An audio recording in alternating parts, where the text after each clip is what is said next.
দৌলতদিয়া ফেরিঘাটে যখন আনুমানিক রাত 1:30 বাজে, কুয়াশার কারণে ফেরি চলাচল বন্ধ থাকায় বাস যখন দাঁড়াইছিল ফেরিঘাটে, তখন আমার বাসের জানলার গ্লাস খোলা অবস্থায় অর্ধেকটা খোলা ছিল। তারপর হাত ঢুকায় ছিনতাইকারী আমার ফোনটা ছিনতাই করে নিয়ে গেছে এবং আমার সাথের আরেকটি বাসের ভিতরে প্রবেশ করে ছিনতাইকারী একজন মহিলার নগদ 10,000 টাকা এবং আরেকটি অ্যান্ড্রয়েড ফোন নিয়ে গেছে।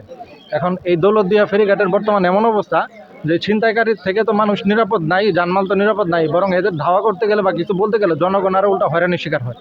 এখানে আমার মতো যাতে পরবর্তীতে আর কেউ এরকম হয়রানির শিকার না হয়, সেজন্য আমি চাইবো এখানে প্রশাসনের নিরাপত্তা জোরদার করা হোক।